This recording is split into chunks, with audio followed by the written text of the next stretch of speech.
I don't count down much lately, and I want to start counting down again to make sure you feel fully ready for me to say hello and welcome to Chats the Television Podcast, Season 9, Better Off Chats. My name is Alan, and I'm joined by the man who always asks if we can leave work early, even though we're not Somali pirates. It's Magellan.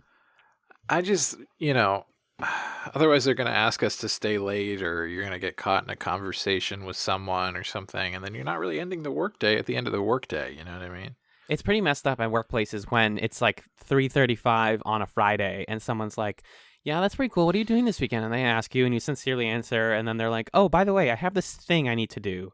And they're basically giving you a whole project. And you're like, this is going to sit in the back of my head forever. I feel like I'm a Grinch for not liking this. And, I don't think anybody from my work listens to the show. And if they did, I'm fine having this opinion. And if they did, patreon.com/chatspot. Thank you very much.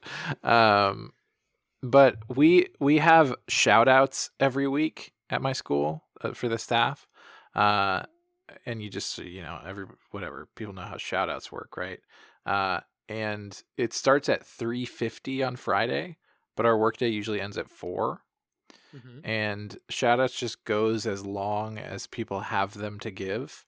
And so I think other people like shout outs because they're like, yeah, I'm feeling the love. Like, oh, I want to shout out so-and-so for like really owning their role and doing their work. And like, you're so great. Awesome. Cool. That's nice. But then it like will go until 4:20 or 4:30. And it's like, come on, guys. My workplace does a lot of stuff like that, but especially now because they're trying to make sure people know that they're a part of a team, even though everyone's working remote. So we do a bi-weekly meeting, which is, as people, I'm sure other people in teams have heard before, is the kind of meeting where someone goes, hey, systems, anything to report? No. All right, budgeting, anything to report? Not really. Budget is budget. Okay. Services, anything to report? Yeah, everything's on fire. Okay, cool. Can we take that offline? Can we actually take that offline? That sounds important. Please, can we take that offline? All right, we'll see everybody in 2 weeks. Bye. We do those, which are a nightmare. And then we do virtual water coolers, which are a weekly thing where we get selected to talk to 2 random people from our team for 15 minutes minimum. And it's kind of a speed dating thing where you have to talk about whatever you want. Oh, my God. For 15 Hell minutes? Yeah. At 3 o'clock on a Wednesday. Like, I leave at 4. Oh, my God. Yes. No. Yes. Oh, that sucks. And because it's a random seed, in one time, I got my boss and my previous boss, which I was like, this sucks. I don't want to talk to either of you right now. Bye. Oh, and then last week I got the coworker who I sit next to for 8 hours a day and a woman who neither of us have ever met. And we were like, so we're not doing this, right? Like, we don't have to do this. This is stupid. Oh, my goodness. So yeah, workplace socials. Okay, well. Work is hell, Magellan. That's the real truth. Yeah, you got that right, brother. Thank you, brother. Brother. And we're here to discuss a brother show. Who's that guy? Hulk Hogan? Hogan? What did I say? Hulk Hogan? Is that who that is? Hulk Hoganheim. No, it's Hulk Randy Hogan. Savage. What's the dad? Wait, something. The dad from Full Metal Alchemist, played by Hulk Hogan. Thoughts? Okay. We're going somewhere. Okay, brother. Son. Okay, brother. Work is hell, and we're here to discuss a show about how much work is hell. It's called Better Off Ted, and this podcast is called Better Off Chats. Yeah. Good evening, everyone. Good morning, good afternoon. Hey, welcome to it. This week on Better Off Chats, we watched Season 2, Episode 11, Mess of a Salesman, and Season 2, Episode 12, It's My Party, and I'll Lie If I Want To. First up is Mess of a Salesman. It's my party and I'll lie if I want. It's my party and What was that? Go ahead. That's from Party in the USA? Oh, sure. Yes. We'll talk about Miley Cyrus more than once on this episode, John. Thank you for saying that. Wait, why? We'll get there. We'll get there. Mess of a Salesman was written by Tim Doyle. It was directed by Mark Buckland. Remember Doyle from Angel? I do. I loved him. Rest in peace. And it originally aired January 26th, 2010. Now, Magellan, can you tell me what happened in Mess of a Salesman? This is Hulk Hogan playing Bane? Hulk Hogan, Sean Connery. Oh, good. All right. Well, in this episode, Ted gets his brother Billy a job selling lab supplies, and Phil and Lem go overboard buying items they don't need. Veronica is set to receive an award from the Viridian Foundation to help raise money for a charity she doesn't know about. Alan, what do you think of Mess of a Salesman? Oh, Magellan. So this episode is playing around in tropes that I've seen a lot in sitcoms, mainly the obnoxious, Yeah. fratty, younger brother that comes to the set. Older, younger. In this case, is Bill younger than Ted? He Is that how definitely it is? exudes younger brother energy. I don't actually remember if he's younger. But it could be one of those things. By the way, Billy and Ted. You think they Billy did and that on Ted's purpose? Excellent Bill and Adventure. Ted? Yes, I do now. Probably. But it could be one of those things where it's like the older brother who's like more immature, and you're like, oh my god, so ironic. Yes, it's basically that stuff. And then this trope has just been done, I feel like, in a lot of different sitcoms where it's like, how do we assert that the main character is like committed to his job and wants to be seen as cool, while you introduce somebody from his family who proves that he is in Right, fact who, like, not cool. embarrasses him or whatever. Yeah. Can we? I mean, let's start with the brother plot, I guess, right? And I actually wanted to make a direct comparison to one of the shows that you're, I think, obliquely referencing right now, which is Yes, Scrubs, correct. which does this. So if people haven't seen Scrubs, I'm sure you know by now that we're watching it because of Fake Doctors, Real Friends. But JD, the main character of Scrubs, has an older brother named Dan, and Dan shows up and is like a total deadbeat, like still lives with mom, like can't hold down a job, like what, like it's the whole thing. And he's like sarcastic and goofy, he's presented as, at least from JD's perspective, a character who's like sort of at a dead end in his life or something like that. And so JD has contempt for him as a result of that. And so, I think that Scrubs does a pretty good job of conveying that JD is like being really condescending and rude to his brother, by viewing him in that way. And like, actually maybe Dan likes the way that his life is, and maybe he's happy, and maybe he's taking care of their mom and, doing important things. And so yeah, I think Scrubs does a good job of conveying that like JD has these sort of hang-ups about his brother, and his brother is annoying, but also has some redeeming qualities. And then we kind of see things from the brother's perspective, and like he talks to Cox in a way to make sure that JD's okay. And, it's like a complicated, nuanced thing. And I think where, to the point of comparison that I wanted to make, and I'm curious about your thoughts on this, is that, it feels like, to me, the point of bringing in like a family member or a sibling or something is to do one of two plots. Either the main character is like, oh my god, my brother is the best. Wow, you guys are going to meet him. He's so cool. And then all of his friends are like, dude, your brother sucks. Or, oh, my brother, this guy's terrible. And then everyone else is like, dude, your brother's Why aren't you cool What like are your you brother? talking about? Yeah. And this episode of Better Off Ted does neither of those things. It does nothing with the brother. All of the criticism I read about this one, and I know I've been pulling a lot from critiques recently, but that's because Better Off Dead Season 2 is kind of a weird mess, and it's hard to just like pull my own, like, just fully original thoughts to rend yet again, folks, blood from the stone, to pull out some criticism here. Better Off Dead is like becoming a cartoon. We talk a lot about how like it feels rushed sometimes, and these plot lines could have been fleshed out a little bit more and become more earnest if they had time. But something like Scrubs also is shooting for the 20-minute mark, and something like How I Met Your Mother is chock full of like emotional gut punches. Like that's the entire setup of that show, is like we're gonna be. Yeah, they plan for them in the pace of the episode, right? Yeah. Excuse me, I'm just so choked up by this one. But Better Off Ted is not a show that's trying to like reveal that Billy is actually really sad. It's just like, here's something I also saw in a review.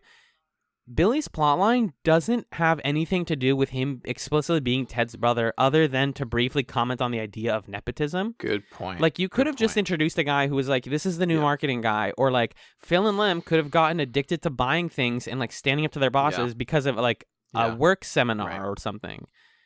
It has very, very little to do with it being Ted's flesh and blood, other than like those scenes where the two of them hang out with Rose, and even those are just like Ted has another person Yeah, here to because help I him think raise what his they daughter. do in this episode that's frustrating is they leave a really great setup on the table kind of unaddressed, which is Ted loves his brother to a fault, to the point where he doesn't see his brother's Right. faults, right?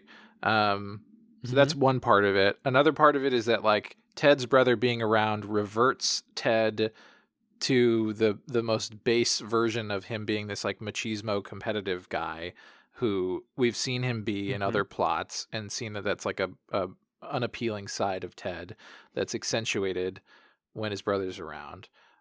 He really wants his brother to be in Rose's life, and again is somewhat blinded by that as well.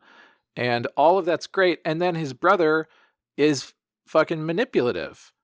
Like, Yeah, the episode really never devotes time to being like, yeah, that's everything Billy's doing here is terrible. Like he's basically schmoozing Phil and Lem yeah, and convincing them to buy all this stuff and taking them to these like private airliner clubs to like convince them in the way that self-help often does. Like you deserve this. This is like what you guys really want. right, It's right. to sign up It's for a snake monthly oil, right? cadaver service. It's a snake What oil. was that? It's a snake oil thing that he's doing. Yes, Yeah. absolutely. Yeah, definitely. And I think what this episode really misses the mark on is the way that it's choosing to characterize Billy is just inconsistent, because Billy lies to Ted's face about like, oh, well, they wanted the cadaver, or later when it's like, oh, usually the robot family comes with grandparents, but they didn't buy those.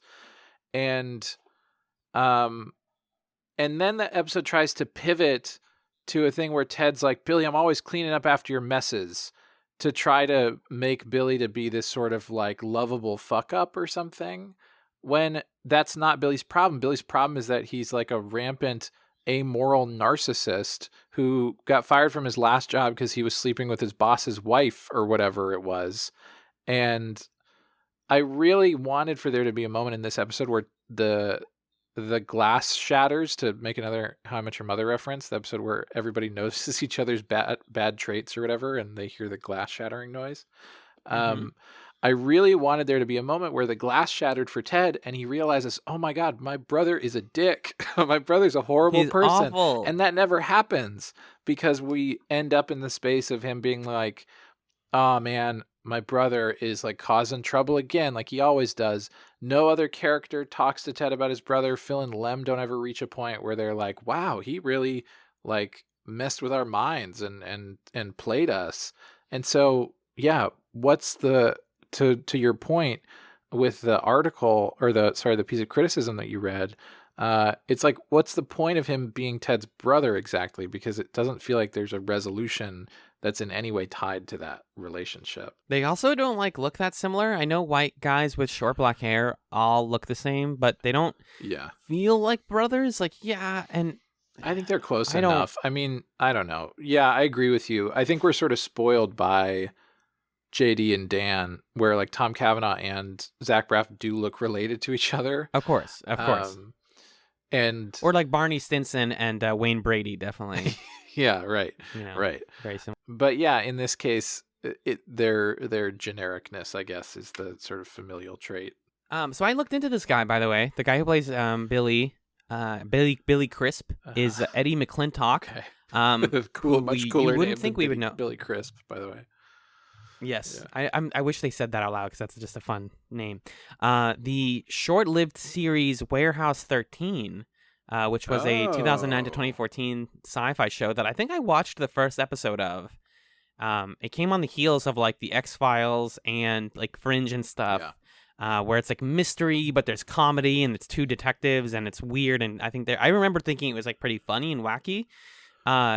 He's the lead on Warehouse 13. Okay. He's the male lead. Okay, sure. So this guy has led shows before. I think he's also a major character on Supergirl, so he's definitely in the like, cable acting kind of. Yeah, I think he was fine. I think it was a writing problem and not a him problem. But he also, was not particularly memorable because he was just like a very handsome white guy. So here's the breakdown, right? We get Billy coming in. He wants a job. Ted's like, I can get you a job. He asks Veronica, she's too busy fawning over the fact that she received an award. I got an award, she Uh-huh. says over and over again. Even though it's not even a big deal, it's for a thing that she doesn't even know about. And so when he gets the job, he's in marketing, which is scummy. I've worked in a form of marketing before, kind of similar to this, where you're convincing people to buy into a service. And Phil and Lem kind of take on the confidence that he's imprinting on them and become very arrogant and start telling everybody, deal with it. Because, I don't know, it's 2009, it's 2010, and we're still doing the, like, what if you yelled at your boss? Wouldn't that be badass? And I think the important thing to note, just one more piece about Billy's characterization that I think is inconsistent, is, again, this sort of like, Ted is always cleaning up Billy's messes. Oh my gosh, you're such a screw up. But what we see in this plot is that Billy is a very good salesman. Like that is his gift, is that he can sort of get these guys who don't want to buy anything to buy everything. And I just felt like that was, inconsistent over the course of the episode. The lead into absurdism, though, when they are literally, am I to understand it right? It is a monthly corpse delivery service? Yeah, that's the thing that they bought from him, yes. That's amazing. MeUndies, eat your heart out. If a corpse delivery service wants to sponsor chats, please feel free to do so. Chatspot@gmail.com. We can set that up. I'm just for legal reasons, I have to say don't actually do that. But they buy all that stuff, and there's also a like kind of nice Veronica and Linda plot going on. I think you mentioned in your notes somewhere that the show has at this point fully realized that that bagels is the best chip on the right, show. That's where the heat is. That's the most fun. That's the meat and potatoes, and those two characters do best when they're not dealing with Ted, which, you know, the review I read also noted that, like, where is Ted in this episode? All the plot lines are, like, solved by him because he's the one who, like... review from, by the way? This was an AV Club review, okay. Actually. They have good SEO, so they always come up when I look up, like, Better Off Ted reviews. Well, they have good content, too. I mean, hey, AV Club, if you want to sponsor and or hire us, you know, hey. Yeah, please. Why not? Let's just shoot our shot. Why not? If you want to hire us, avclubchatspot@gmail.com, sure. It's like he's initiating and like concluding all of these plots, but he's not present for a lot of it. Yeah. And you know, 90% of the time when we watch a sitcom or something, like a drama with a main leading man, I'm thinking the show always does better when he's not there. And for once, it's like, I think Better Off Ted actually does better when Ted is there. I think like the comedy focuses and is a little bit sharper around him.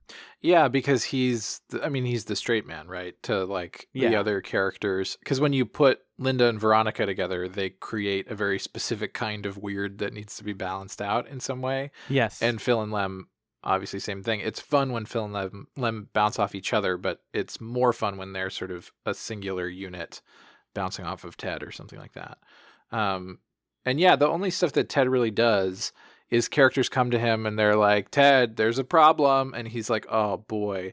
And then he goes and tries, when Linda and Veronica's problem surfaces, he goes and he tries to talk to the president of the Viridian Foundation. He tries to talk to the lady from the charity.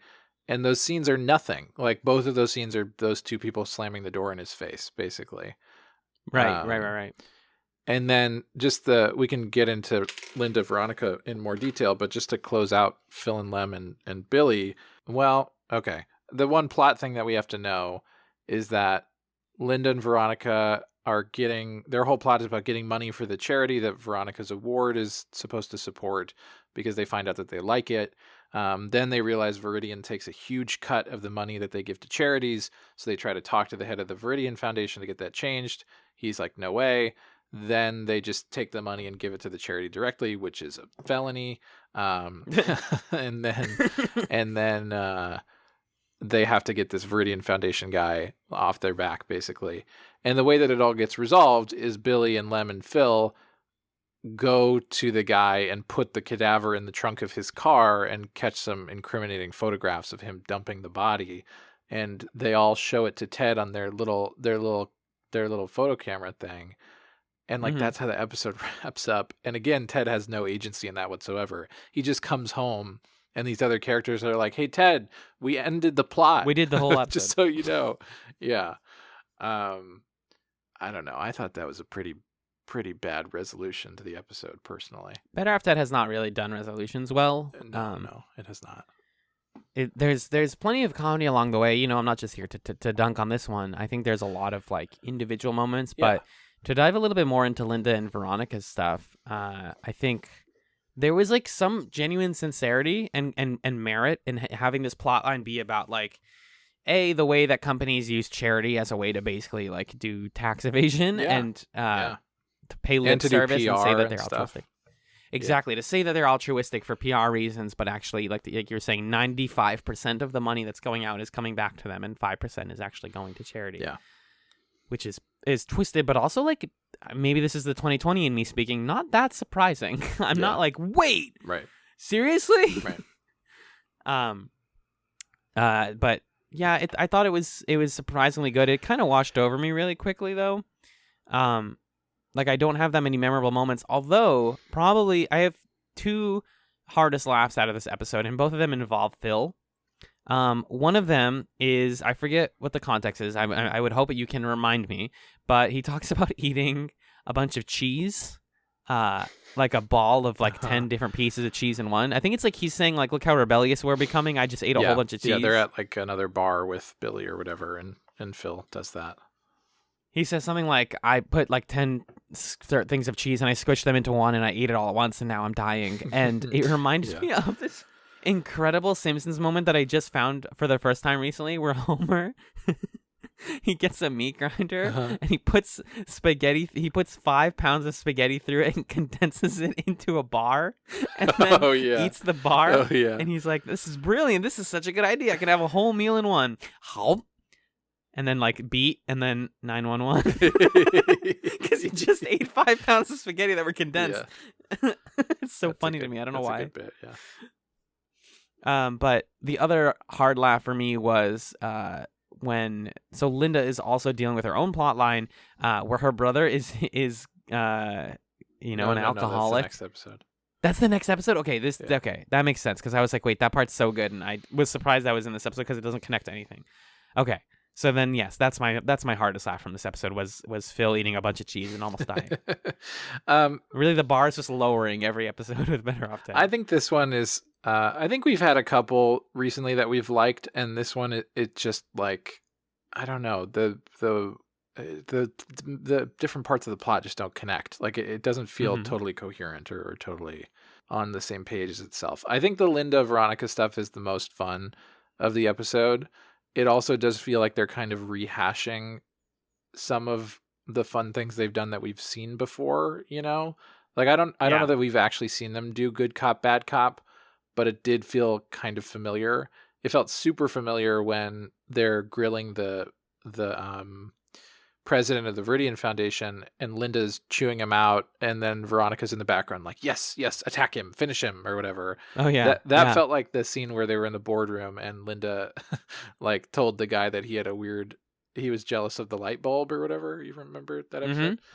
But it was pretty funny when Linda headbutted the guy in the face. I don't know. I thought that was good.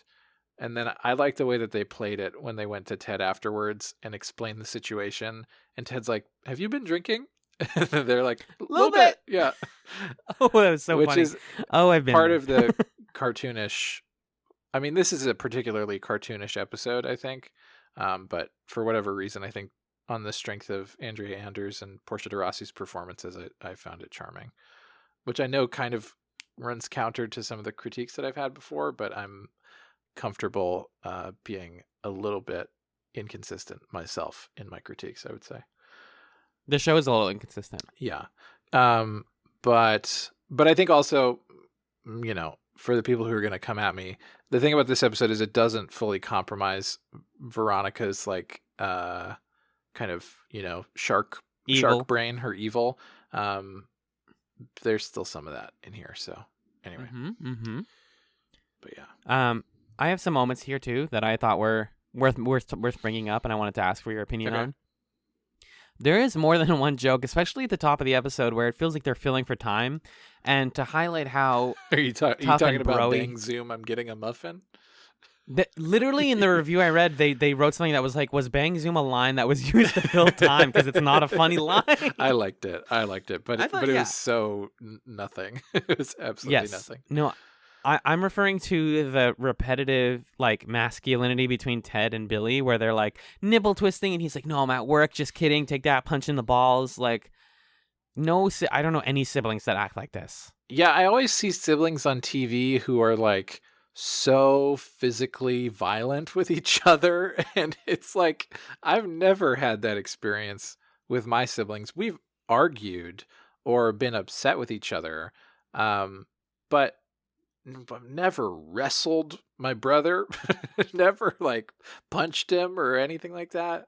And it just, I don't know. I guess people have relationships with their siblings like this, but I believe it's real. I just it haven't. just seen feels overrepresented in television to me. Yes. Yeah. So I don't know. It felt, that also felt like part of the sort of living cartoon of it, that they're so like sack tap frat bro-y. Yeah. I did like the bait and switch though, of his brother doing it to him and Ted being like, "This is where I work. Like, I'm not going to do that to you." And you think like, okay, Ted is not going to do it. And then Ted does it. I like that because it's like, oh yeah, Ted is a douche. It's important to remember that he sucks too. So, and he will do whatever he can to get, like, to, you know, kind of get what he wants in this case. yeah, and so I like that, and Ted doing the nipple twists as a sort of mask off moment for Ted, but not. I don't like them as just kind of like moments of comedy because I don't really think they are. So yeah. You know what is good Billy stuff though, Magellan? What, his interactions with Rose? Yeah, his interactions with Rose are very sweet and like honest. Yeah. Picking her up and she's like doing the plane thing or being like, "Check this out, Dad," and then she like calls him something and he chases her around the room. Yeah. Like, I've seen kids do that. That's very fun. He holds her upside down and then she's like, "I'm gonna see if that made me taller," and runs off. That was adorable. hilarious. That was really cute. Yeah. No, the thing I'm referring to is one thing you can do with a sibling plotline or like an outside actor coming into the show is have like someone like Ted point to other characters in the show and go, "Hey, here's their dynamic. They're weird. Haha, don't you get it?" Because you, the viewer, also know that they're weird. Yeah. And there's a very funny moment where he's introducing Billy to Phil and Lem, and they're trying to like talk through like, why are there two of you or something? And then they just start like talking back and forth, and they kind of get lost in their own train of thought. And then Billy's like, why are they doing that? And then Ted goes, "Oh, that's just how they process information." Like treating them like they're zoo animals or something. That moment was funny. And I think the writers realized that was funny because then later when, like 10 seconds later, when Ted and Billy are like, again, being broy with each other, Phil and Lem do the exact same line. They're like, "Why are they doing that? That's how they process information." By being idiots. It's nice to see when the show like acknowledges its best gags and plays with them a little bit more than just throwing them out, because a lot of Better Off Ted is like, "Oh, all these jokes are just happening very quickly. I can't catch all of them." Yeah. And then just a very dark moment, but also really funny. After they're talking about the corpse delivery service, and Ted is like, "Hey, Billy, can you stop doing this for them because they're not going to be able to put those corpses somewhere." And then he changes his mind because he's like, "I feel bad about doing this to my brother." He's like, "I would never, I don't want to reject your body just like every girl in high school." And it's like, oh my God, that's some sibling burn right there. Yeah. That's like the kind of mean that only family can be to you. Right. Which I thought was actually good. But yeah, that was basically what I had. Did you have some like notes or moments that you really enjoyed? Let's see. I think just a point about the cartoonishness is it really is starting to feel like they know that they're getting canceled in this episode, and they're like, "Yeah, we're gonna do a thing where they put a dead body in a trunk and it's like normal." And yeah, I really did not think that was funny. I thought it was pretty reprehensible. It would be funny in a show like It's Always Sunny in Philadelphia or something, where that is the tone of the show, that they do heinous shit. But in this show, I did not find that charming.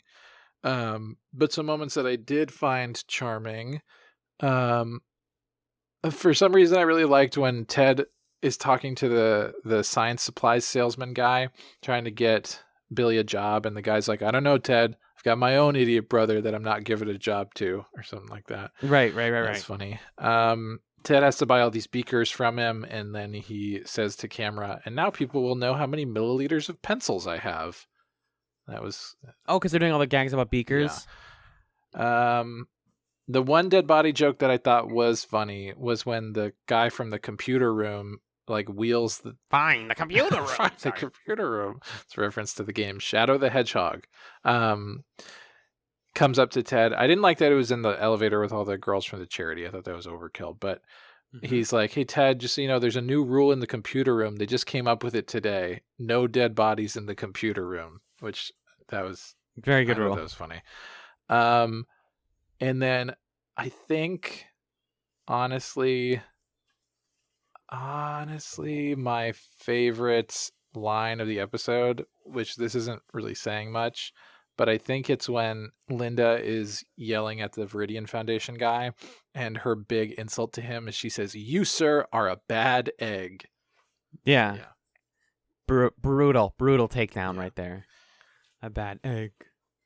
By the way, speaking of weird things that we found kind of incongruous, there is another Viridian ad.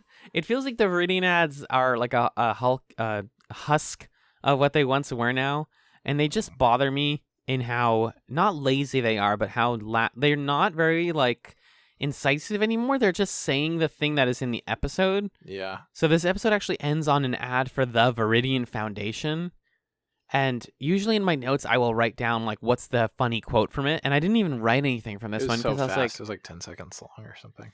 Guys, like, what are you doing? What do you do? Your show is canceled. Just toss that at the beginning. I didn't understand why that was at the end instead of the beginning. When you put it at the end, people aren't as likely to pay attention. It's like, well, and also the joke has been done by that point. Yeah, like put it at the beginning to preview like, oh, there's going to be charity stuff in this, or in the middle, or I don't know. But at the end, it's like, that's the last, because that was the last thing. Oh, no, it was right before the last commercial break and come back, and there's credits. And then there's the credits gag, which I forgot about, where throughout the episode, there's this running joke where Veronica doesn't understand what a fawn is, which is like, oh, sure, not that funny, but the button on it is really good, where Linda shows her a fawn and Veronica's like, what was I thinking of? Oh, a monster. Monster.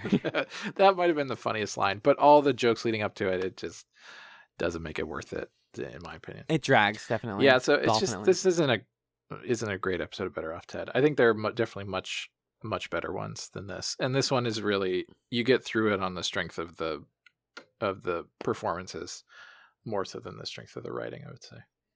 For sure. Yeah. But I think that's what we got for Mess of a Salesman, an episode that just shows that Better Off Ted is extremely almost done. But it still has a little bit of gold in it. It still has really good performances, like you're saying. So we will be right back after this brief little break with a guest who will be with us to discuss It's My Party, and I'll Lie If I Want to. Welcome back to Better Off Chats. Alan, welcome back. Thank you. I'm so happy to be here again. Finally? Yeah, after so many years. You've never been here again before, but finally you're here again. Usually the second half is just me doing both the parts, so this is a real joy for me. Right. You kind of do a flawless impersonation of me, but no, this time I busted my way into the podcast studio, and I said, no, I'm doing it this time. Give it to me. Can I just show the folks my impression of you? Here's me talking as you. Hey guys, it's Alan. What's going on? How are you doing? Hello. Pretty good, right? That was spooky, honestly. That was really good. Listen, Magellan. Yeah, I'm listening. Thank you. I want to introduce somebody too, because I feel like if you get to do it, then I get to do it, right? That seems only fair, right? All right, okay. I'll let you just do it this once. Hey, folks. For this segment, we are joined by the man who has graced us with his precious time before he has to get back upstairs and put some more evil into the world. It's Austin! That's a fantastic introduction. Thank you. Thank you for being here. Austin is a fan of the podcast, a regular listener, as of Better Off Chats, I think. That's right. Yeah, introduce yourself a little bit. Yeah, I'm a short-time fan, but hopefully now going to be a long-time fan. I'm I'm Austin. I up until a few months ago, I was a grad student in math, and as one would imagine, I spent most of my time watching TV, and so Better Off Ted was in the rotation, like at least once or twice a year, and Wow. that's how I, became a super fan, I guess. How many times have you seen the entirety of the show? Would you Oh say? man, like easily once a year through grad school, but probably like a few before that. So like 6, 7, 8, like probably at least There you 8 times. go. All right. Wow. Hell I'm just yeah. a hopeless nerd for it. Hell yeah. Well, you don't that's usually awesome. get diehard fans for shows from the last 10 years, but that's really baller, actually. Yeah. I'm glad you see it that way. It's not a So- sickness. so- I can stop whenever I want. How did you first encounter Better Off Ted? Like, what were the circumstances of your very first viewing? Oh man, it's weird. It's like such a formative experience that I actually remember it, which is bizarre because I don't remember a lot of other first whatever. That's perfect. Um, We love that. no, my dad and I were like flipping through TV, and Mhm. we just like caught. I think we caught the memo episode. Oh yeah, where which everyone's is calling each gold. other names or whatever. Yeah. Yeah. Classic, iconic app. And I think we caught that show. We caught another episode, and it was Veronica smearing cream cheese on an iPhone, which that sucked. Again, iconic. Yeah, That's great. Yeah, That's great. So that was like Yeah. my first things that I remember about it. That's cool. It's definitely one of those shows that just was on, and the people who like it a lot were just like, "Hey, was that show good?" And they go back to it, and with podcasts like this, or in your case, just from repeatedly watching it, and you're like, "Oh, it was good. Oh, yay!" And that's always a good feeling, right? Mhm. It really is. So and I'm sure. oh, go ahead. Yeah. I'm sorry. No, I was just gonna say, I'm sure it holds up to a lot of rewatches. I feel that way. So out of all the episodes that you could have requested to join us for, what was it about this particular episode that we're about to talk about? It's my party and I'll lie if I want to. That called to you. Well, I honestly could have probably gotten excited about any of them. This one though, I think this is like the second to last one, right? Yeah. Mhm. And I think you've said on the pod before that the show didn't get to air its final 2 episodes. Yep. But this one feels really like kind of a point of closure on the show. Everybody's like saying their feelings and stuff. Mhm. And it like in its own way, it's still kind of cheesy and hokey, but like there is a sense of finality to it. And so I don't know, it's like it's almost an emotional episode, like as close as this show gets to doing an emotional episode, I guess. Right. Yeah. Well, let's get into that emotional episode. I think that's a great way to frame it. And let me give you just the logistics of this one. So it's season 2, episode 12. It's my party, and I'll lie if I want to. It was written by Michael Trevorbaugh, who's written quite a few of these eps. Directed by Michael Spiller, who Alan we recognize as a Scrubs director from time to time. He's a scrubber. It originally aired on August. Well, oh, right. That's right. I was like, Yeah. January to August. This is one of the 2 episodes that was not aired in the show's original run. So I guess we pull this from Wikipedia. This is when it was released on streaming service. On streaming services, August 17th, 2010. And Alan, what happened in It's My Party and I'll Lie If I Want to? Oh, I'm glad you asked. In this episode, Phil and Lem create a new lie detector device, which ends up creating havoc for Linda and her family. Meanwhile, Ted and Veronica use their respective daughter and niece. That's such a weird way to word that. Ted and Veronica use their respective daughter and niece as pawns to gain favor with Chet, the boss upstairs. Like both halves of that are somewhat inaccurate because the lie detector device does not directly cause havoc for Linda, and Veronica does not use her real niece, but that's funny. So we've got these 2 I think 2 like pretty separate parts of the episode going on. Phil, Lem, and Linda, and then Ted and Veronica. Where do we want to start with this one? Does anybody feel a strong pull to either of those 2 halves? I was really into the lie detector machine. I think it's it's one of the best comedic devices, both literally and literarily, that they use in this series. Just a thing that beeps whenever it feels like old school comedy that like somebody's trying to say a whole spiel, and every time they lie, the thing goes ah. It's just so funny, and it's got so much rich potential, and they use it so well throughout the episode, and then it kind of even loops around. And like Austin was saying, it gets kind of nice at the end. It's like, oh, yay. Like, even Veronica has a soul. So I think all the lie detector stuff was really funny, and like that initial meeting, where they're talking about, the power of the machine, and then they're like, yeah, Veronica, like it doesn't, it's basically flawless, and she talks right into it and says like, I poisoned one of you. And then Yeah. Lem's like, I think I'm dying, and she's like, no, I can basically she says I can lie to myself such that I believe my lies. Yeah. So lie Also, detectors don't work on me. There's a little bit of a tease and a bait and switch for Phil Lem shippers there, where Veronica's like, by the end of the day, I'll have two of you make love to each other. And then Lem, hides his true feelings. And to Phil and Ted is like, all right, well, have fun having sex with each other or whatever.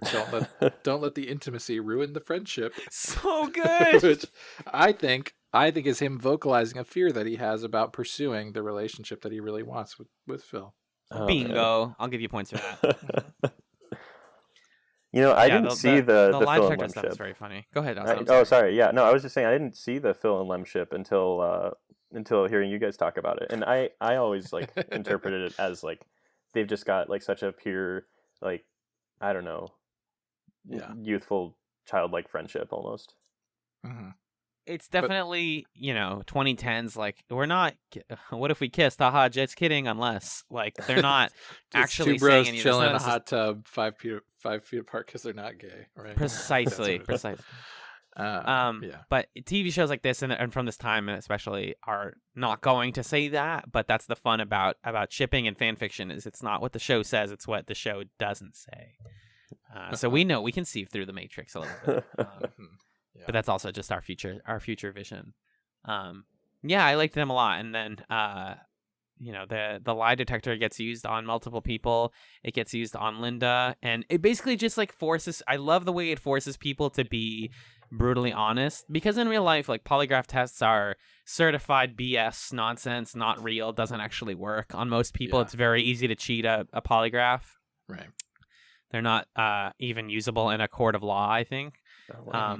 But like, easily one of the funniest lie detector moments is when Phil like has a breakdown because the lie detector and like becomes too honest.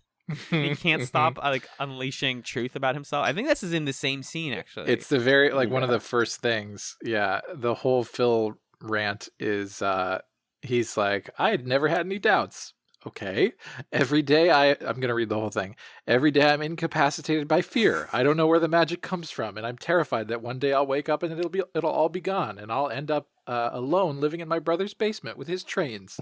Buzz, damn you. Buzz. So funny. He really kills it in this episode.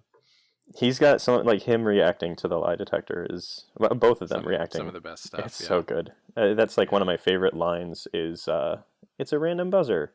It's working. You're right. That line for some reason just lives with me.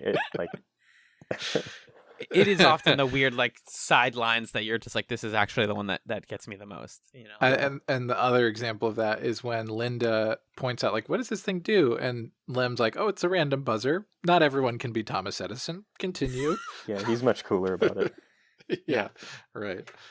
I like that they describe here also Linda's or Veronica, her ability to cheat the lie detector machine with a quote, her alarming mix of sex and death, which is what I'm looking for in a partner. That's what it says on all my dating profiles. I'm looking for someone with an alarming mix of sex and death. If you're out there, please don't DM me. But the lie detector plotline kind of takes a sideline to this whole kid mafia thing. I read the term kid mafia, and I think we're going into like actual dark stuff. And there is a truth to this plotline, right? Magellan, I think you had written in your notes about how like men in particular in the workplace have these sorts of bonds that women like Veronica can't have access to, whether or not it's because they're parents or because oftentimes corporate culture is a boys club and it's just a clique that you can't be a part of. And she's trying to bust her way into that in the traditional Veronica way of lying through it. Yeah, and I mean, I think at least in the case of Veronica, it's not necessarily true for all women who are in the workplace, but in Veronica's case, like, to get to the position that she's in, she felt like she had to sacrifice having a family or being a mom, right? And so, like, Ted and Chet can have their jobs, and, well, Ted's a single dad, I guess, so that kind of throws a wrench in it. But Chet at least can, have his job and presumably has like his wife or, hired help or whatever doing a lot of the domestic work that allows him to like be a part of the kid squad and also be the boss, and so I think that that's like kind of under the surface of Veronica's issues here in a way that I think stays true to the tone of the show while addressing something like legit about workplace culture. So yeah.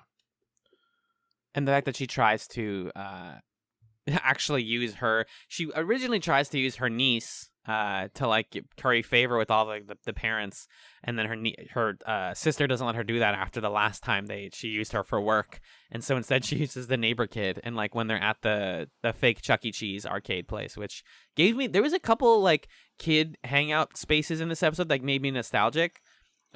But like seeing a cup full of tokens, I was like, oh, I kind of want to go. I kind of want to go to one of these places. Oh, she uses the neighbor kid and gives her a bunch of tokens to pretend that she's her daughter, but she looks nothing like her, and everyone knows what her sister and she looks like. So yeah, they pointed out in the episode, I guess, that like that is definitely a way older child, right? She's like 10. She looks 2 years older, and she's taller, and all that stuff. Oh man, yeah, it was funny. But between Chuck E. Cheese and Fantasy Links mini golf, I definitely just felt waves of like, man, A, I miss going out places with people, and B, I miss kind of being a kid, sort of. And the talk of Phil and Lem talking about how they go bowling, I was like, oh, come on. I want to go bowling. Bowling and miniature golfing, that sounds great. Should we start a Chats Bowling League? Yeah, just you and me. Yeah. One-on-one. It sounds good. We'll play with the Wave Racer. Not Wave Racer. Hydro Thunder. Hydro Thunder. Thank you. The Hydro Thunder machine at the bowling alley. Heck yeah. Bowling sounds like it's changed a lot since I last went bowling. I don't know what the Hydro Thunder is. Hydro Thunder is just an arcade game where it's like you're on a jet ski or something, or it's like a racing game, but you're a boat. Yeah. Okay. And it was at not a bowling alley, but when I was a kid, it was at a miniature golfing place I used to go to all the time. Oh, nice. There you go. When's the last time either of you went miniature golfing? Earlier this year. Whoa. Yeah. Well, when I went to go visit my dad in February, and we used to go all the time. So damn, we went in February. How was mini golfing in 2020, my dude? Well, it was pre-COVID, bud. So yeah, I know, but still, what is it like in the world we live in now, where like? Well, it was a lot of us talking about the Democratic primaries. Yeah, at the time. There we go. Just like the good who we old days. think's gonna win. And It's exactly, yeah. Right. And my dad being because MSNBC is filling him with this sort of like centrist fear. He's like, I don't know, Bernie seems cool, but I don't think he's gonna get the votes. And it's like, Dad, come on now. Come on, buddy. I don't want to have this conversation. Austin, do you remember the last time you went mini golfing? Yeah, I want to say it was like summer of 2018. I was with a few friends. We were out like on Lake Erie, like in not Cleveland, like that part of Ohio, on the lake. And there was like this little town with like sort of a beachy feel, like a little hot dog shack, whatever, mini golf place. And that was a pretty good time in 2020 or 2018, like, which isn't that different from 2020, other than global pandemic, I guess. Other than everything. Yeah, other than most of it. Yeah. It holds up, I think.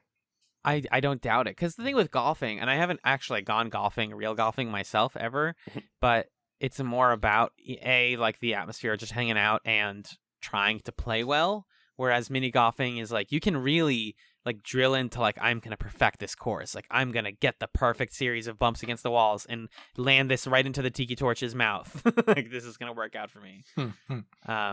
I've played like mini golfing video games. Like Golf with Friends is a really great, like it's simulacrum of mini golf, but actual physical mini golfing, I don't remember the last time. And that's sad to me. But hey, maybe after the vaccine's distributed, we can go mini golfing. We gotta go. Did we go in high school or no? You know what I think, Dylan? That year, like that, which was probably around the time Better Off Ted was coming out.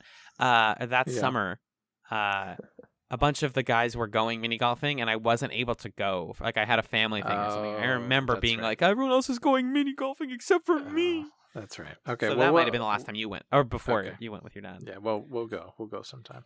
Thank you. I wish we could go with Chet, the best character on Better Off Ted. Honestly, I'm not gonna fight you on that, even though Phil and Lem are great. I love Chet. I'm staking my claim that Chet is my favorite Better Off Ted character. The actor's able to do these stares where he only widens his eye. Like, he doesn't move any other part of his face.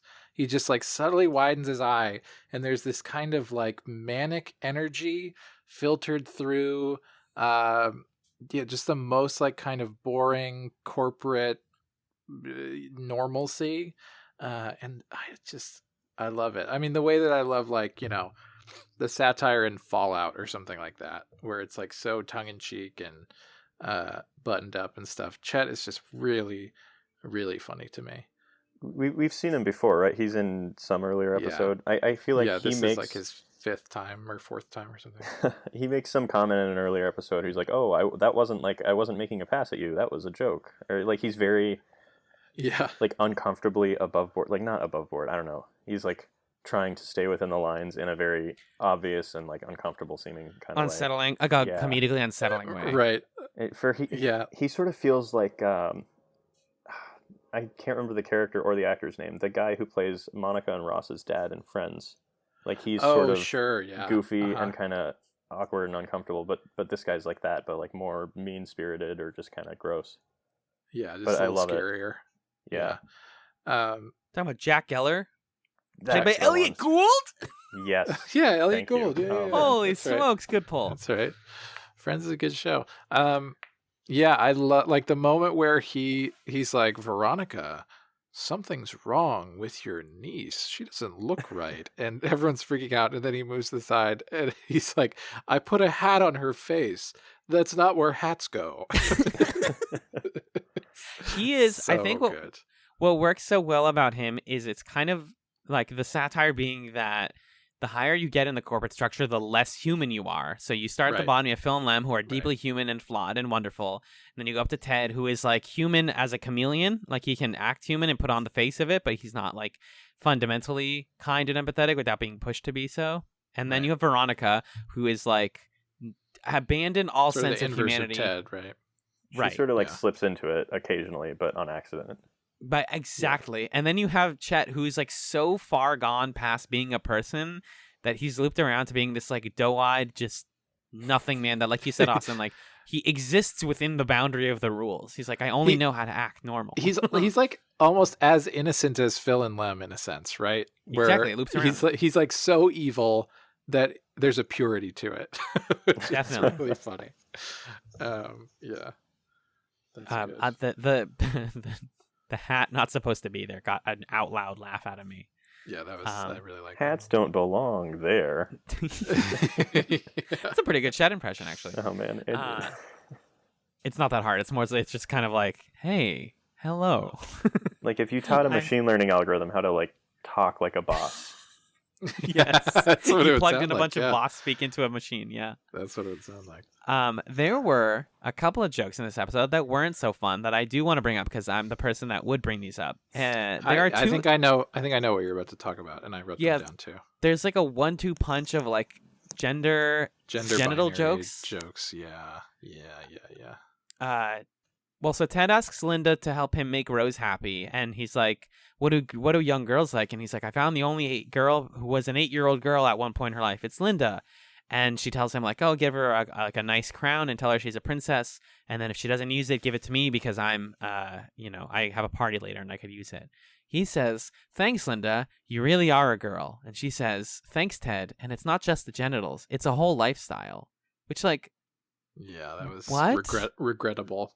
It's a regrettable joke. That one doesn't age well. And then the other one that doesn't age well is Phil and Lem are talking about like they don't understand women or men. And I think it's Phil who's like, I wish there was a third gender with boobs, but what does he say? Something with boobs that was incapable of judgment. Oh my God. So not good. Like, what are we doing here, guys? Well, yeah, it didn't age well. So here's my thing. It makes me think about when societally we came to understand the fundamental difference between gender and sex, because I spent most of my life. I feel like. Was that?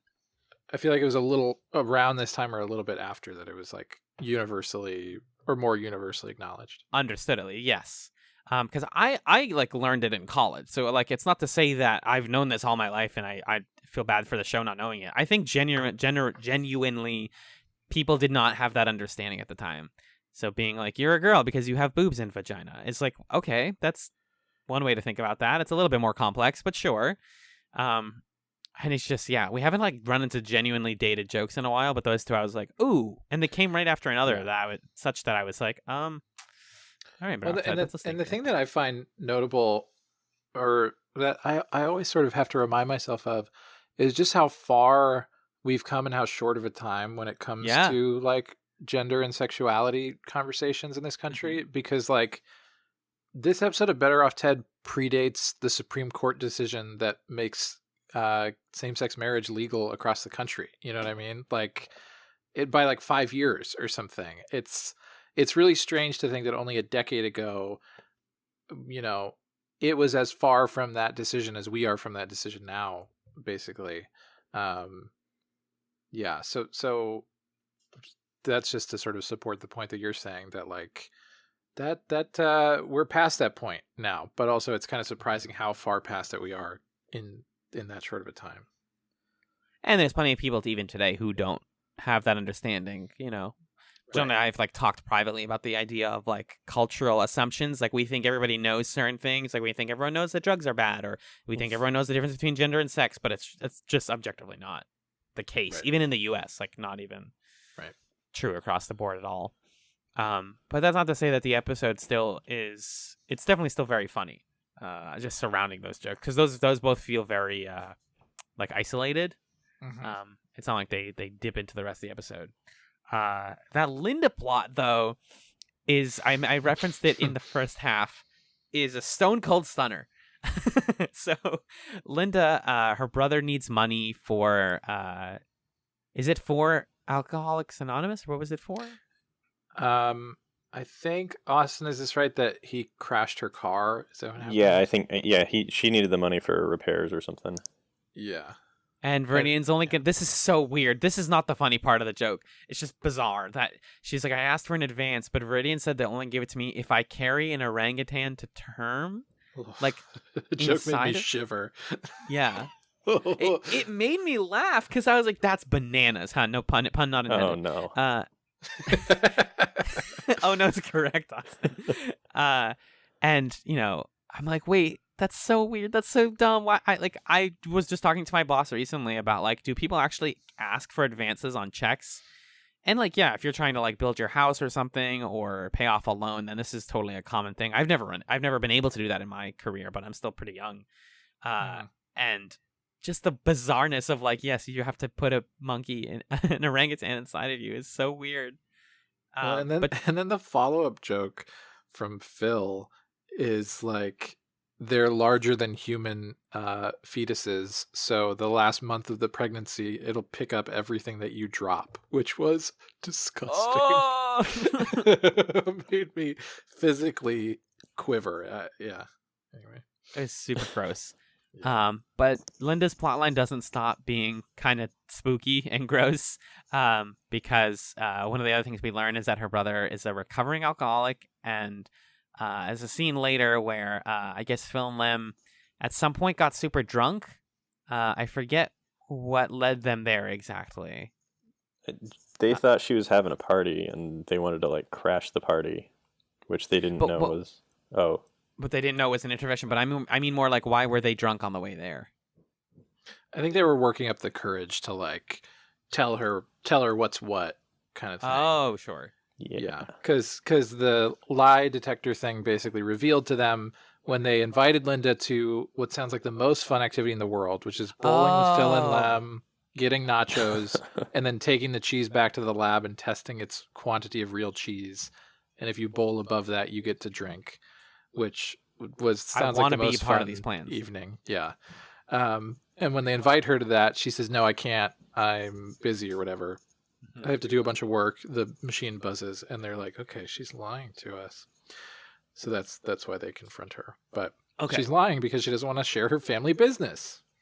Which guys. turns out she's hosting an intervention for her brother, and the two of them come in swigging. And this is like borderline Veep-esque awkward, where I'm just like, oh god. Yeah. And everyone's trying to be nice. They don't make it too awkward. There are ways you could have directed and like framed this scene that made it more uncomfortable, but it's kind of there and gone pretty fast, and very funny that they're walking with the bottle and then they realize it pretty quickly, but they still, as they're leaving, are like, oh, we shouldn't have these anymore. Here, take this. Don't give it to the alcoholic. And they're clearly giving it to her brother. Yeah. I was worried that the button on that was going to be that he tried to take a swig of it, and they had to be like, no. And I was like, that's not how interventions work, guys. Wait, I like that he just played it as like, what? What's happening? wait, you're saying you think that could have been more awkward? Like, what would they have to do?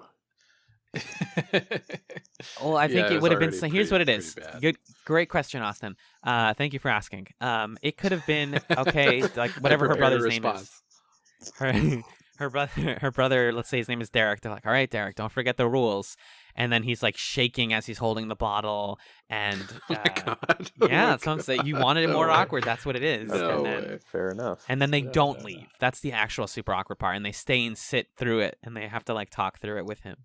Can you imagine if the episode just turned into a 50-minute real-time portrayal of them getting involved in the intervention? It's I a would love it. supersized episode. No commercials. Yeah.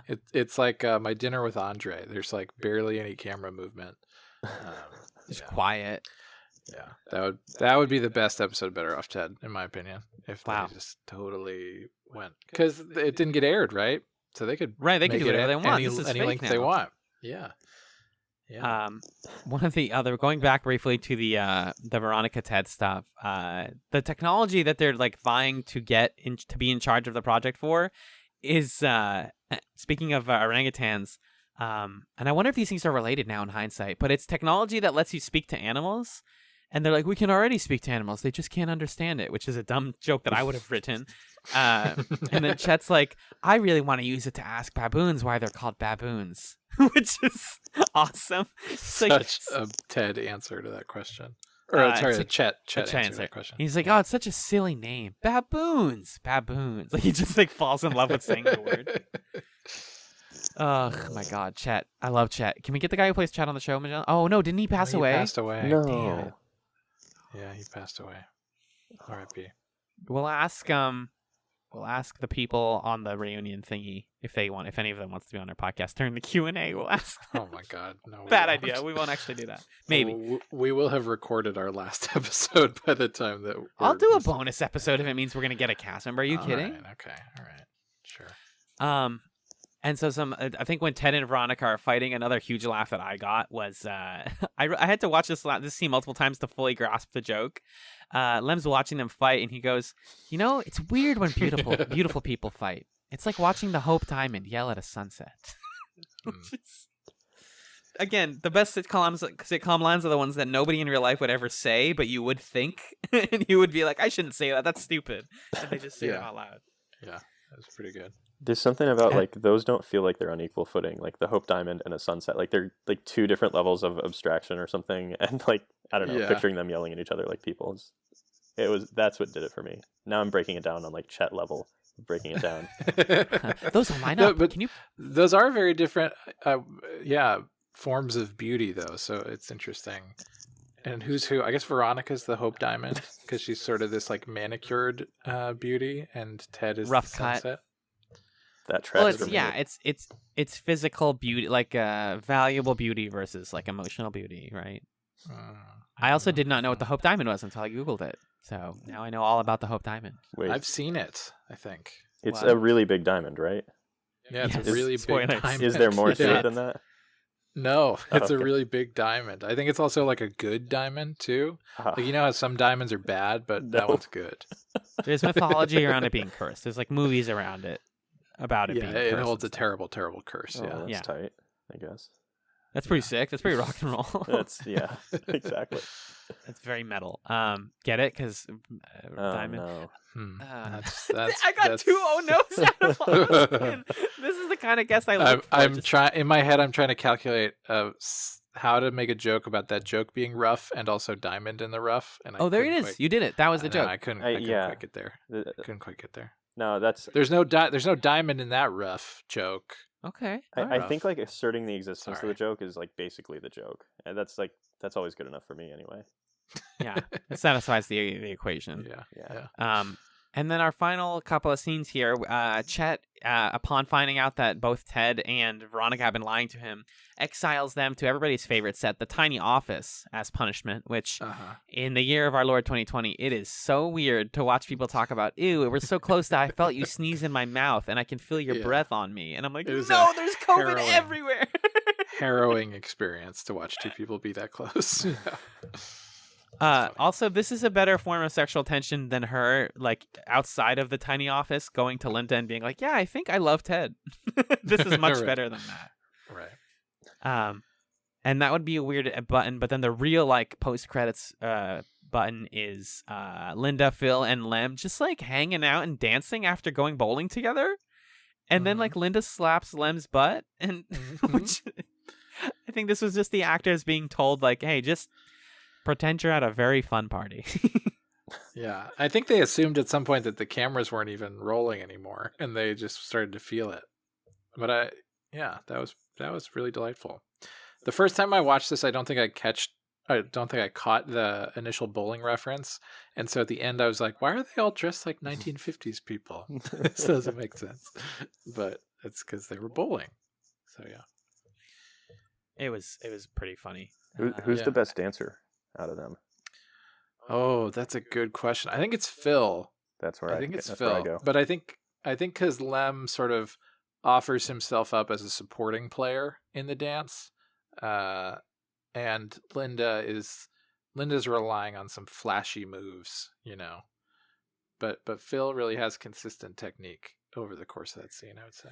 I was trying to reference a Vine. I can't find it. It's the one where there's the guy who's like juggling the pins, and then the guy in the front of the camera goes, "Why is that guy bowling?" It's iconic. That's good. Yeah, basically, I thought that was a nice little moment. And what you were saying earlier, like, did they not realize the cameras were running? I think the real truth of it that is funnier to me is they spent 20-25 minutes maybe more just recording dancing footage, and they're like, we'll cut 30 seconds out of this, it's fine guys, just keep going. So that's how you get the butt smack, because you don't get that until you're like, ugh, what else can I do besides like shake my hands?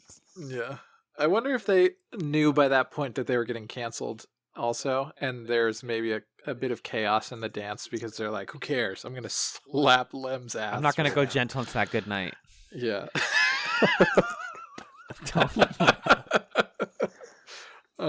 Burn out like a flaming star. Oh my gosh, that's funny. So we're in like post Better Off Ted world now. Yeah, kind of. Yeah, the show's over. I think these were also released as on the DVD. So the show is canceled. I'm so curious how this show tries to what its final episode is, because I'm pretty sure I know that it's not a finale. It doesn't feel like a finale. I mean. Yeah. Does it feel final, Austin, or no? There's some sort of wrapping up, but honestly, it feels like a bonus episode. Which, I mean, maybe that's me knowing that it's sort of a bonus episode. Like, it doesn't feel like a big everybody saying goodbye thing. I don't know. Yeah. And this was a kind of common thing, like with the show wasn't on Fox, but like network television shows that ended a little early. Like Dollhouse also had episodes that only aired on or came out on DVD and then later on streaming. So, and that's a narrative show, so that actually had to like end to finish the plot, as I understand it.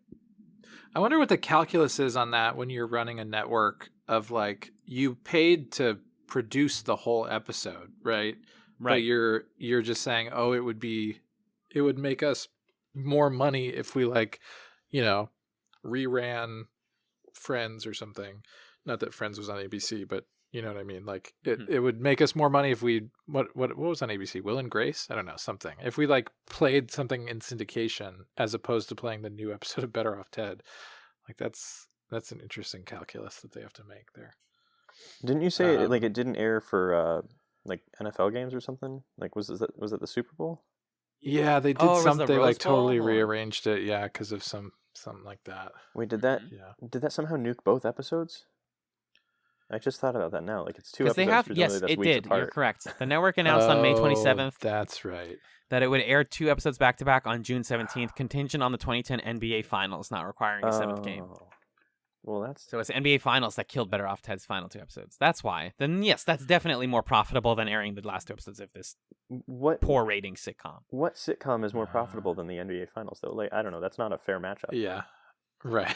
Right. Yeah. It's that's a not. good That's point. why sitcoms don't like to air new episodes near sporting events anymore. Yeah. But sometimes you get put into the death block of time, and it's like, well, you either air it now or you don't air it. And they said, well, let's not air it. Yeah. They totally mismanaged the release of this show, I think. I don't know how much longer it could have lasted, but at least another season I bet they could have done. I don't know.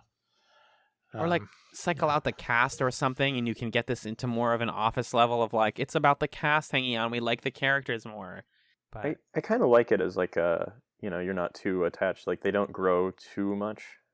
I kind of like that about the show. Maybe, I don't know. It's easy to like encase it and preserve it as like 2 seasons of pretty good television, like that didn't go south. Right. Right. I don't know. That's like the good thing about very short. It's an interesting thing to. It's an interesting thing to wonder, right? Because like people often, I think people name this show among shows that were canceled too soon. But what would more of it have looked like? Like, would there have been attempts to develop the characters?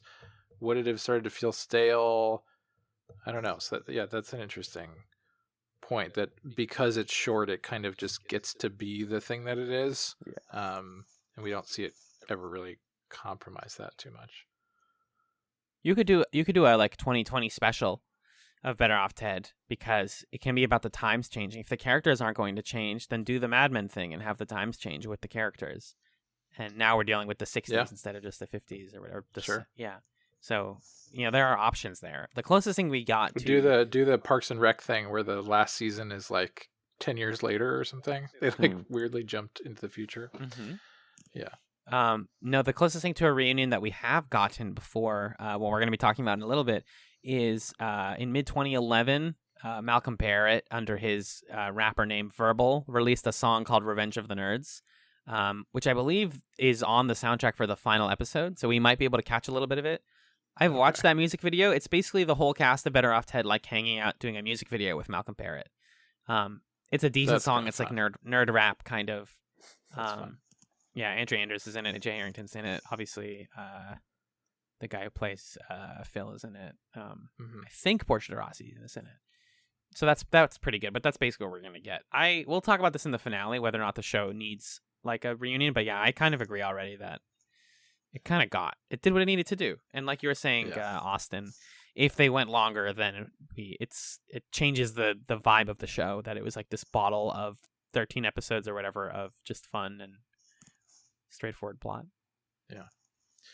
And I think, Austin, you made a good point at the beginning of the episode that like there is a kind of emotional, maybe not resolution, but there's a kind of like reassertion of the emotional core of the episode in this one, where you have like Linda, Phil, and Lem dancing together and making amends, and you have Veronica and Ted sharing this tender moment over the lie detector where they're pretending to be like, I hate you and I'll never be there for you, and it keeps buzzing, and it's like enough heart that you can send off the characters and be like, okay, they're just going to keep living their lives and doing what they do and liking each other. And I guess that's an ending. That's enough of an ending for me. Yeah, I kind of like that. You get kind of resolutions, or like you get everybody saying how they feel about everybody, with the exception of like Linda and Ted, which I can honestly live without, Yeah. 100%. Yeah. Definitely. But that's do we have any stray thoughts from this episode? Any lines that people wrote down that we haven't mentioned yet that we thought were funny? I'm skimming my notes right now to see. I did mention to Magellan before recording that I found out through Googling this episode that there's actually an episode of Hannah Montana with the same title from 4 years earlier. So I think that they stole it. I thought you were going to do a bit at the beginning when you were doing the summary where you were going to read the Hannah Montana summary instead. I don't have a short version of that summary. I'd have to write one. But that's that would have been a very funny idea. Yeah. Yeah, there's an episode of the 5th episode of Hannah Montana season 1. It's called "It's My Party and I'll Lie If I Want to." That's all. I really. Oh, you got one? I have a great one. I'm so sorry. This is Okay. so brief. ahead. When they're in they're outside of the mini golf place, and Rose very quickly figures out that Ted is like using her to manipulate for work. She looks at him dead in the eye and goes, "Dad, what happened to you?" And I'm like, "Oh shit!" Getting bodied by your daughter must be the worst feeling. This episode, I think, to its credit, also is a return to form of the kind of like what you think the premise of Better Off Ted is, because there's this like balancing work and home stuff, and like Ted is kind of a monster at work, and his daughter calls him out on it. And then the lie detector thing being like a genuine kind of soft sci-fi concept. Right. Both of those things are like, okay, this is what Better Off Ted is, right? And sometimes the show isn't this, but this feels like a very by the book episode in a good way, I think. Mm-hmm. Yeah, I do like the lie detector. Just like you said, it's kind of science fiction. And yeah, that is very much like, that's one of the things that I like about the show. You have all this absurd technology that the guys invent that like, no way could this happen, but like it happened, so we're going to have an episode that involves it. And like, maybe it's not even central to the point of the episode. Like, you know, they make some like cow meat in the lab or the lie detector or whatever zany thing it is of the week, and like that like causes things to happen in the office, but you're ultimately interested in like what happens in the office. And I kind of like that. And also just like the license it gives them to be completely absurd with the things that Phil and Lem invent. It feels like you've got like a bunch of crazy stuff that they make. It feels to me, it reminds me of like Rick and Morty. Like there's all sorts of absurd science nonsense that they make. And like, I don't know, I just like that they, instead of being grounded in reality, they're just like, okay, they're going to make some nonsense. And it doesn't matter how it got there, because we're going to be like done caring about what the nonsense is by the time it like pushes the plot out. Yeah. And I think the most fun episodes of Better Off Ted have one of those at their core. So I totally agree. I have one, speaking of the lie detector, there's a quote that we didn't share, but that was so good, where Phil and Lem are like upset with Linda for lying to them, and then Phil sarcastically is like, "Oh, I'm certainly glad you're taking our money, Linda," and the thing doesn't buzz, and then Phil says, "God, I'm pathetic." I think that was my favorite line of the episode. Jonathan Slavin. Really good. Yeah, he's a champion. But that is it's my party and I'll lie if I want to. I think we did it, right? We did the news. Yeah, we did the news. Next week we are watching the final episode of Better Off Ted. Please, Magellan, next year. You're right. Whoa. Next year. Wow, 2021. Wow. Don't sing the Vampire Weekend song. I almost did. So I know. I felt it. There's a Vampire Weekend song called 2021. You should look it up. It's very catchy. Magellan thinks about it every time he says that. You think about me. Thank you. I could wait a year, but I shouldn't wait 3, boy. Okay. Anyway. There's one more line. Sorry. There's one more line where Phil and Lem are talking to Linda, and Phil's like, "We have been shamed," and they both do a little bow when they say shamed. So funny. Anyway, that's good.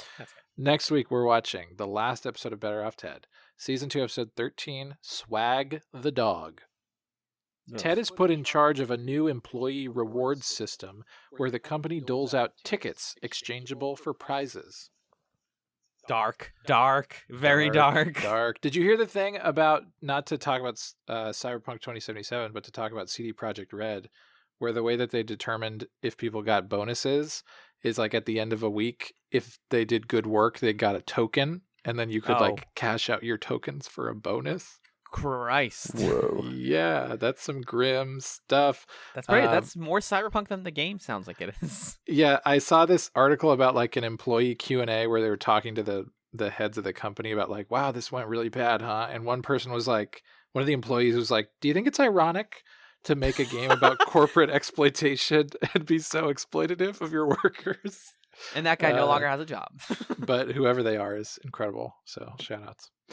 But anyway, that's what we're doing next week. Austin, thank you so much for coming on. This was a delight. Oh yeah, thanks for having me. To a super fan, a Better Off Ted super fan.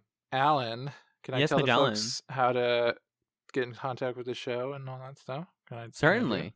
Okay.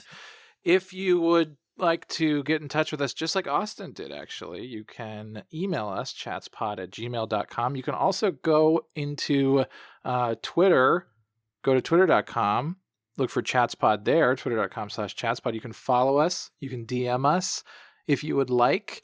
Both of those instances of Chatspod are spelled CHATZPOD. You can also find a community of listeners over on Reddit, reddit.com/r/Chatspod, and they're going back and listening to our older seasons as well as our current season. And Alan, guess what? What? I mean, we got a to lot the of Crash Bandicoot. we've got a lot of seasons in the bank. We, in a few days from when you're hearing this, are going to hit the 5-year anniversary of the release of our first Chats episode. Can you believe it? No. Yeah, me neither. I can't believe it either. But over at the subreddit, they've already listened to our very first season on Farscape, and they're going to be listening pretty soon, I think, to our second season on Freaks and Geeks. So if you like comedy shows that were canceled sooner than you expected, that's another one. You Better Off Ted fans. You can check it over on the subreddit. And then if you want to help out the show, you can do so in a couple ways. For free, you can just go to iTunes or Apple Podcasts and drop us a review. That would be really helpful. And you can tell your friends about the show. You can do that stuff. And then if you want to send a little money our way, we have a Patreon, patreon.com/chatspod. And over on the Patreon, there are a couple tiers at which you can back us. $1 a month. Just put some coins in the jar, and that's just a nice thing to do. So we appreciate the folks that do that. There are a couple episodes that are available at $1 a month, like my solo X-Files episodes whenever they come out, as well as some random other bonus stuff and some old commentaries. And then at $3 a month, you get access to our thrice monthly bonus content. It could be Chats Nights, it could be pilot episodes, it could be movie commentaries. And at $5 a month, you're just saying, hey, we love you guys even more, which is really, really sweet. And yeah, that's the Patreon. I think that's everything. Alan, we have a couple other quick things we want to tell folks, right? Yes, sir. Did I can you do this cover first one those? here. Go ahead. Oh, sure. Hey guys, if you are listening to this episode on the day that it comes out, which will be December 27th, 2020, we release these at 9 a.m. Eastern.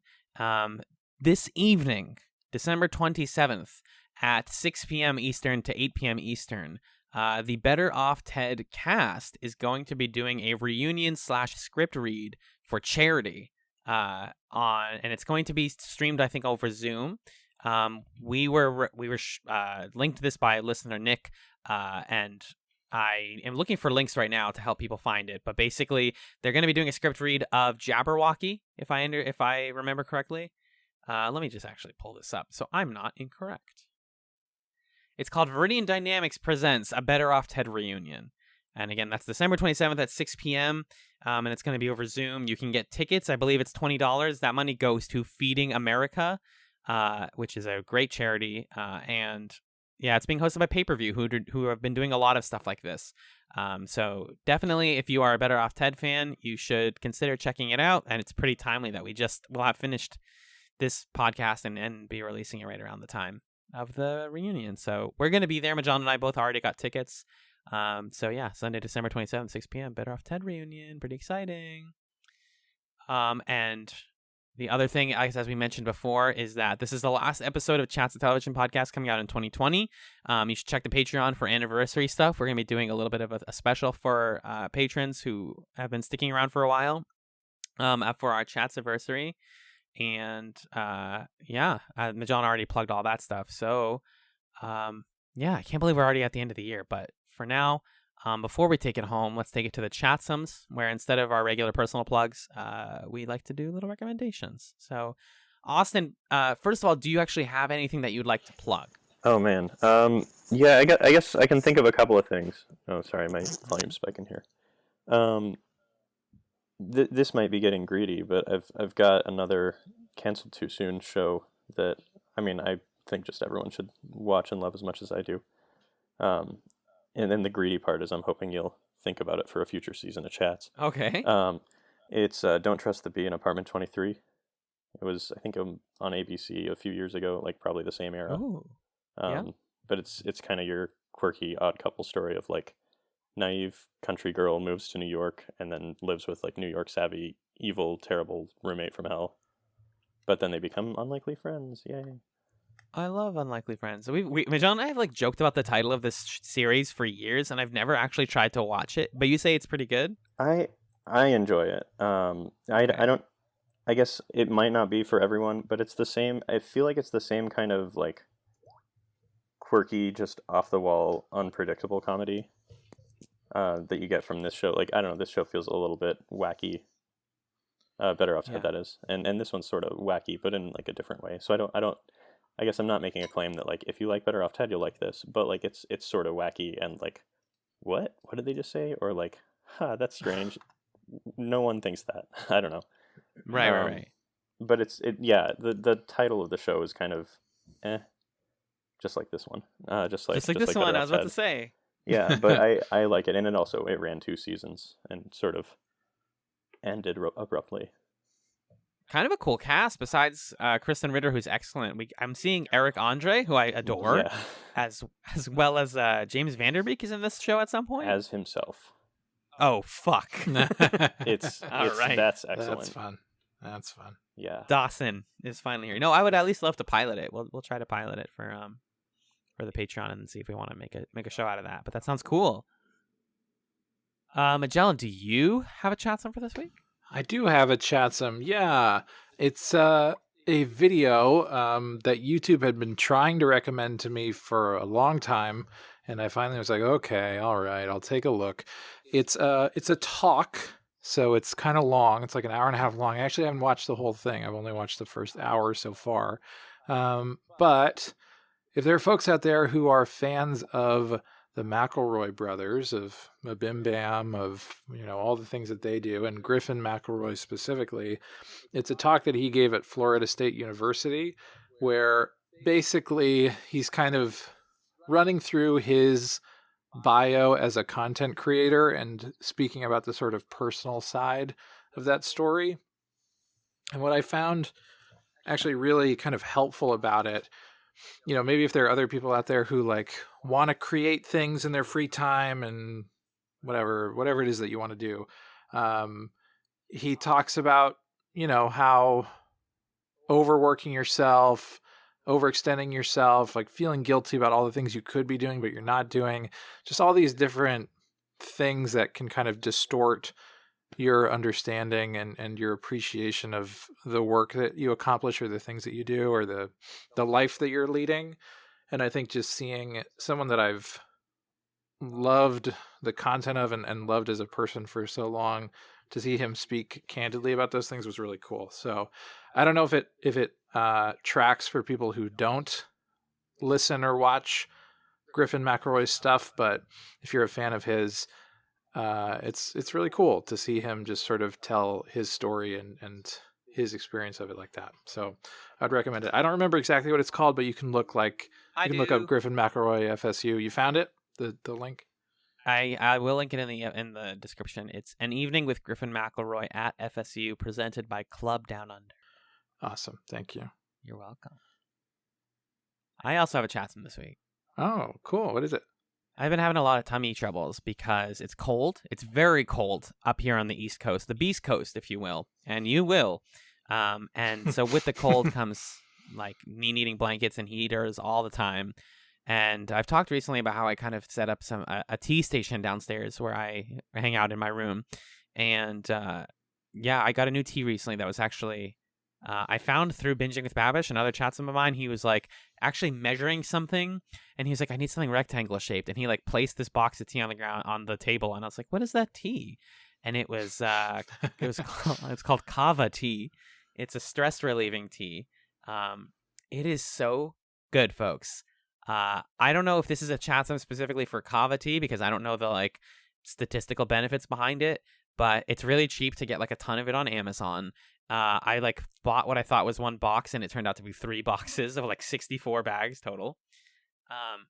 there's an article called Meet Kava Tea, a prescription-free alternative to Xanax, which is the worst clickbait I've ever seen. It definitely relaxes me, but it also, I think it has like a little bit of caffeine in it, maybe. It says it doesn't, but I don't believe them because I always get a little bit like awake after drinking it. But, you know, it's got citrusy vibes. It's got a lot of ginger smell and flavor. Highly recommended if you're a tea person. I'm like going down the tea hole to the point where I realized recently that I have a strainer, so I don't even need to use tea bags anymore. I can start getting into loose leaf, and that's really the flex. Ooh, wow. Okay.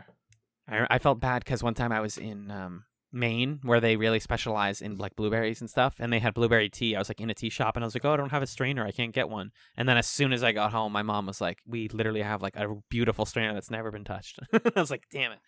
So I'm ready to go down the tea rabbit hole, and I encourage others to do the same. It's very relaxing. Nice.